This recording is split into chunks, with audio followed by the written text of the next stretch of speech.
Hello guys, അപ്പോൾ ഞാൻ എന്താ ജോലിയൊക്കെ കഴിഞ്ഞ് വന്ന് അപ്പം ഇന്ന് രാത്രിയൊക്കെ നമുക്ക് തേങ്ങാച്ചോറ് ഉണ്ടാക്കാൻ വിചാരിച്ചു. അപ്പോൾ ഞാൻ എൻ്റെ സ്റ്റൈലിൽ തേങ്ങാച്ചോറായിട്ട് ഉണ്ടാക്കണം. അപ്പോൾ അത് നിങ്ങളെയും കൂടി ഒന്ന് കാണിക്കാമെന്ന് വിചാരിച്ചു. അതാ ഞാൻ ചെറിയ ഉള്ളി അരിഞ്ഞ് വെച്ചിട്ടുണ്ട്. നമുക്ക് ചിരകി വെച്ച തേങ്ങ ഇട്ട് കൊടുക്കാം. ഞാനൊരു തേങ്ങ ഫുള്ളായിട്ട് എടുത്തിട്ടുണ്ട് കേട്ടോ. ഇതാ അതിലേക്ക് നമ്മൾ ഉലുവയും അരിയും കൂടി കഴുകി വെച്ചിട്ട് കൊടുക്കാം കേട്ടോ.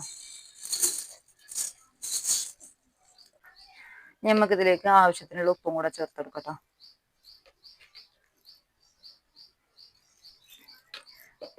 നമുക്ക് എല്ലാം കൂടെ നന്നായിട്ടൊന്ന് തിരുമ്പിയെടുക്കണം കേട്ടോ. ഇങ്ങനെ തിരുമ്പി കഴിയുമ്പോൾ ആ ചെറിയ ഉള്ളീൻ്റെ നീരും അതുപോലെ പിന്നെ തേങ്ങേൻ്റെ പാലൊക്കെ ഈ അരിയിലേക്ക് നന്നായി പിടിക്കും. അപ്പോൾ ചോറിന് നല്ലൊരു ടേസ്റ്റാണ്, നല്ലൊരു മയമുള്ള ചോറാണ് തേങ്ങപ്പിട്ട്.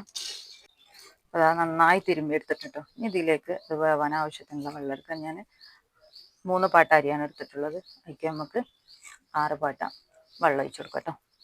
അപ്പോൾ അതാ കണ്ടില്ലേ, നമ്മൾ ആ തേങ്ങയും അരിയൊക്കെ നന്നായി ഒന്ന് തിരുമ്മിയത് കൊണ്ട് ആ തേങ്ങാപ്പാലൊക്കെ ഇറങ്ങി വന്നിട്ട് വെള്ളത്തിൻ്റെ തന്നെ കളറ് മാറിയിട്ടുണ്ട് കേട്ടോ.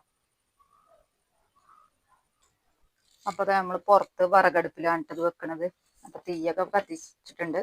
അപ്പം നമുക്കിത് അടുപ്പത്തേക്ക് വെക്കാം. കിടന്ന് തിളച്ച് നന്നായിട്ട് വേവട്ടെ കേട്ടോ. ഒരു അടുപ്പെടുത്ത് തുടങ്ങാം. ഇത് നമുക്കൊരു മൂടി വെച്ചിട്ട് മൂടിയൊക്കെ കേട്ടോ. മൂടി വെച്ച് ഇതൊന്ന് വെന്ത് വെള്ളമൊക്കെ വറ്റി നന്നായി വെന്ത് വരട്ടെ കേട്ടോ. അപ്പോൾ നമ്മൾ ചോറൊക്കെ ഇവിടെ റെഡി ആയിട്ടുണ്ട് കേട്ടോ.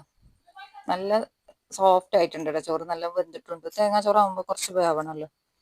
നല്ല വെന്ത് വന്നിട്ടുണ്ട്. അപ്പോൾ വീഡിയോ ഇഷ്ടപ്പെട്ട എല്ലാവരും ലൈക്ക് ചെയ്യുക, ഷെയർ ചെയ്യുക, സബ്സ്ക്രൈബ് ചെയ്യാതെ കാണുന്നവരുണ്ടെങ്കിൽ സബ്സ്ക്രൈബ് ചെയ്ത് സപ്പോർട്ട് ചെയ്യുക. അടുത്തൊരു വീഡിയോയുമായി വീണ്ടും കാണാം.